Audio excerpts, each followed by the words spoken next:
کله چې خدیجه رضی الله تعالی عنها وفات شوه، د دې د وفات نه به وروستو نبی علیه الصلاة والسلام ډېر غمجن و. یو ځل خوله رضی الله تعالی عنها راله او نبی علیه الصلاة والسلام ته وفرمایل وی د الله پاکه پیغمبره چې د کله نه ستا نه خدیجه جدا شوې ده نو ته ډېر زیات غمجن او خفه هر ټیم. نبی علیه الصلاة والسلام ورته وفرمایل وی او خوله خفه یم،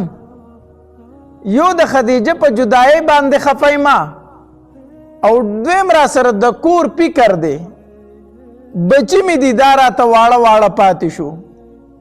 یو د خدیجه غم دی او یو د کور د بچو غم دی. نو خوله رضی الله تعالی ته وفرمایل وی د الله پاکه پیغمبره زه درله د نکاح فکر وکم، زه خو غواړم چې ته نکاح وکړې دا به بهتر وي، کور به دې آباد شي او زه به ستا دپاره د نکاح فکر هم وکمه. نبی علیه الصلاة والسلام ورته وفرمایل وی خوله څنګه چې تا ته مناسب ښکاري هغه شانتې وکړه ځکه دا کار زنانه کولی شي. خوله رضی الله تعالی ته وفرمایل د الله پاکه پیغمبره کو چرته باکره پیغله جینۍ کوي نو ماته یو معلومه ده. نبی علیه الصلاة والسلام ورته وفرمایل وی څوک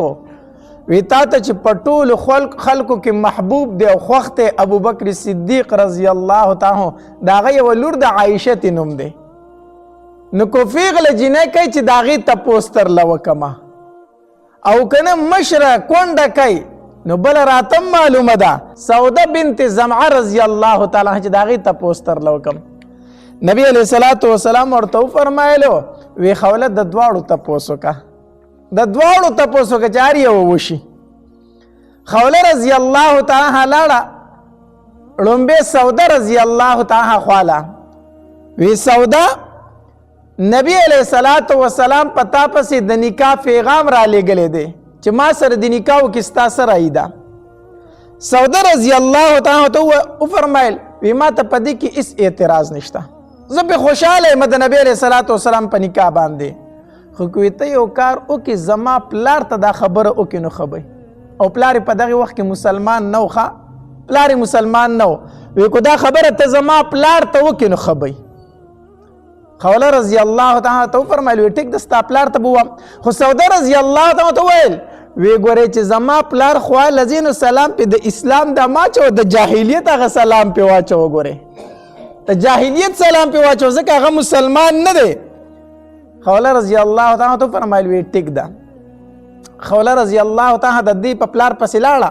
او څنګه چې ورننوته نو د جاهلیت سلام یې پې ور واچو وی انعم صباحه سار دې په خیر شه، سلام یې پې ور واچو.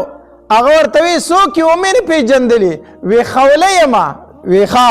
بیا یې ورته په خیرعلي وی په خیرعلي راځه راشه کښېنه. خوله رضی الله تعالی کښېناسته،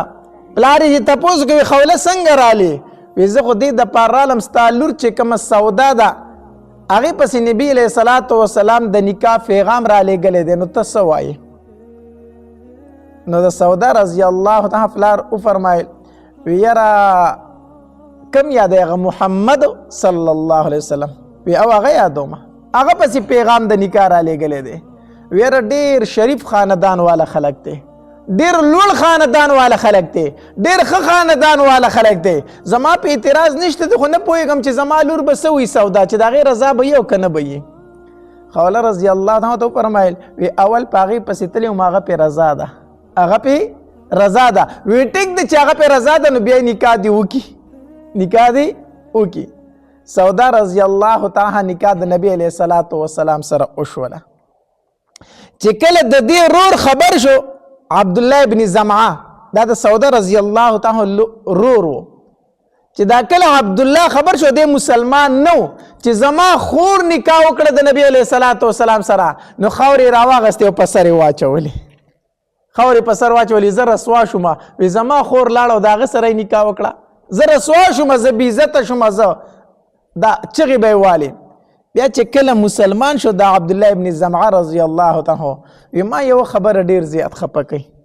ما ډېر زیات یو خبره خفه کوي او دا مې چرې نه یېرېږي. چا ترې نه تپوس وکړي عبدالله کومه خبره؟ وی کله چې زما خور د نبي علیه الصلاة والسلام سره نکاح وکړو زه دومره ناپوه وم چې ما په خپل سر خاورې اچولې، دومره زه جهالت کوم او دومره په ناپوهۍ کوم ورنه دا زما دپاره څومره د فخر خبره وه چې زما خور د دواړو جهانو د سردار په نکاح کې راله زما خور امهات المؤمنین کې شمار شوله د مؤمنانو مور ترې نه جوړه شوله خو زه دومره نه پوهېدم چې ما په سر باندې خاورې اچولې نو د سوده رضی الله تعالی عنها نکاح د خدیجه رضی الله تعالی عنها د وفات نه وروستو د نبی علیه الصلاة والسلام سره شوې ده او دا د جسم په اعتبار سره ډیره لوړه او دنګه ښځه وه دا سوده رضی الله تعالی ښکلی جسم ول الله ورکړی و لوړه هم وه دنګه هم وه او د جسم نه موټي هم و غټ جسم یې و درانه هم وه او طبیعت یې چې و نو خندرونه طبیعت و مزاقي طبیعت و اکثر د خندا خبرې به یې ډېرې کوي کله ناکله به چې نبي علیه السلام کېناسته نو دوی به ډېر وخندو نبي علیه السلام نو خندرونه طبیعت و د دې یو ځل وله بیا نبی علیه السلام ورله اراده وکړه چې طلاق ورکړي دې ته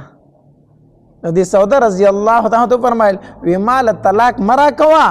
زه په دې خوشحاله یم چې ستا په زوجیت کې یم خیر دی زه به خپل نمبر عایشې ته پرېږدم خپل نمبر به زه هغې ته پرېږدم به هر حال بیا ورله نبي علیه الصلاة والسلام طلاق نه دی ورکړی او 55 هجری په 450 هجری کې بیا د دې وفات شوی دی دا راجح قول دی نو به هر حال درېمه بیبي د نبي علیه الصلاة والسلام چې وه هغه سوده رضی الله تعالی عنها